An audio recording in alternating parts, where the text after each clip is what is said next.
তড়িৎ রাসায়নিক কোষের মধ্যে লবণ সেতু পড়তে হবে। তো লবণ সেতুটা এই যে, এটা যদি আমার তড়িৎ রাসায়নিক কোষ হয়, আমি এখানেই দেখাই দিই তোমাকে। দেখো এখানে দেখো কি হচ্ছে, জিঙ্ক দুইটা ইলেকট্রন ছেড়ে জিঙ্ক 2+ হচ্ছে, মানে এই দ্রবণের মধ্যে আস্তে আস্তে জিঙ্ক 2+ মানে ধনাত্মক আয়ন বাড়তেছে। আর এখানে কপার 2+ দুইটা ইলেকট্রন গ্রহণ করে কপারই পরিণত, মানে দ্রবণের কপার 2+ মানে ধনাত্মক আস্তে আস্তে কমে যাচ্ছে। তার মানে ধনাত্মক এখানে বাড়তেছে, এখানে কমতেছে, মানে আয়নিক ইমব্যালেন্স তৈরি হচ্ছে, ভারসাম্যহীনতা তৈরি হচ্ছে। তাহলে এই জায়গায় আয়নিক ভারসাম্য রক্ষা করার জন্য আমি এখানে উল্টা ইউ আকৃতির একটা নল দিয়ে দিব, উল্টা ইউ আকৃতির একটা নল দিয়ে দিব। এই উল্টা ইউ আকৃতির নলকে লবণ সেতু বলা হয়। তাহলে এখানে লবণ সেতু 1 নম্বর, উল্টা ইউ আকৃতির নল, উল্টা ইউ আকৃতি নল।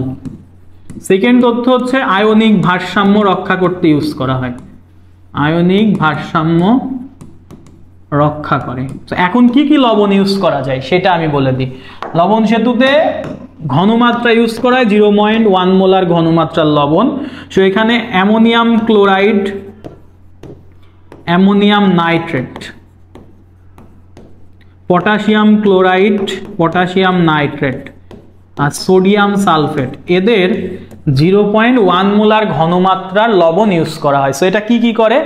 এক হচ্ছে আয়নিক ভারসাম্য রক্ষা করে, 2 তোমাদের হচ্ছে দেখবা যে এই জায়গায় দুইটার মধ্যে যখন এক প্রকোষ্ঠ বিশিষ্ট কোষ হয়, এটা এক প্রকোষ্ঠ বিশিষ্ট যদি কোষ হইতো, মাঝখানে পলিমার মেমব্রেন দিয়ে এটাকে পৃথক করা হয়। এক প্রকোষ্ঠ বিশিষ্ট কোষে ধরো এটা একটা এক প্রকোষ্ঠ বিশিষ্ট কোষ, এখানে অ্যানোড থাকবে, এখানে ক্যাথোড অংশ থাকবে, এর মাঝে একটা এরকম polymer membrane, PEM polymer membrane, polymer membrane বা অর্ধভেদ্য ঝিল্লি বলা হয়, এটা দ্বারা পৃথক করা হয়। সো এটা একটা জাংশন তৈরি হয়ে গেছে।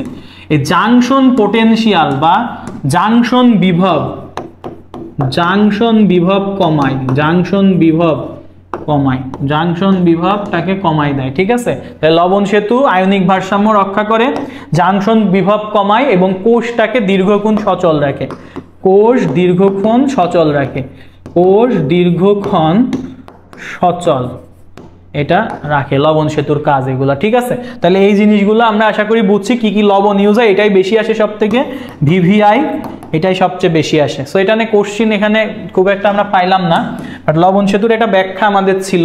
তাহলে আমি আবার বলে দিই, এই যে উল্টা ইউ আকৃতির নল, তাহলে এই পাশে ধনাত্মক আয়ন বাড়ছে, তাহলে এইদিকে তুমি ধরো ক্লোরাইড আয়নটা আনবা ঋণাত্মক, আর এই সাইডে ধনাত্মক আয়ন কমতেছে, তাহলে এই সাইডে পটাশিয়াম আয়নটা তুমি দিলা, ধনাত্মক দিবা। তো এই হচ্ছে তোমার মোটামুটি আমাদের হচ্ছে লবণ সেতু। অ্যানোডে জারণ, ক্যাথোডে বিজারণ, অ্যানোডে কে যাবে, ক্যাথোডে কে হবে, হাইড্রোজেন থেকে কে হচ্ছে হাইড্রোজেনকে রিপ্লেস করতে পারে, এই জিনিসগুলা। সো আমরা লবণ সেতুর একটা ব্যাখ্যা পড়ানো আমাদের এখানে স্লাইডে ছিল, দাঁড়াও আমরা একটু দেখি। এই যে লবণ সেতু নিয়ে কথাবার্তা, এই স্লাইডটা পড়ে ফেলতে হবে। সো ইউ আকৃতির নল, potassium chloride, nitrate, sodium sulphate, ammonium chloride, ammonium nitrate, ammonium chloride কথাটা বাদ গেছে, 0.1 মোলার ঘনমাত্রার, সব পড়ানো হয়ে গেছে। পরোক্ষ সংযোগকারী হিসেবে লবণ সেতু কাজ করে দুইটা অর্ধকোষের মধ্যে। লবণ সেতু বর্তনী পূর্ণ করে, চার্জের নিরপেক্ষতা বজায় রাখে, আয়নিক ভারসাম্য রক্ষা করে, জাংশন পোটেনশিয়াল, জাংশন বিভব কমাই দেয়। সো এই আর কি লবণ সেতু নিয়ে কথাবার্তা। খুবই ইম্পর্টেন্ট স্লাইড, ভিভিআই। ঠিক আছে, ভিভিআই।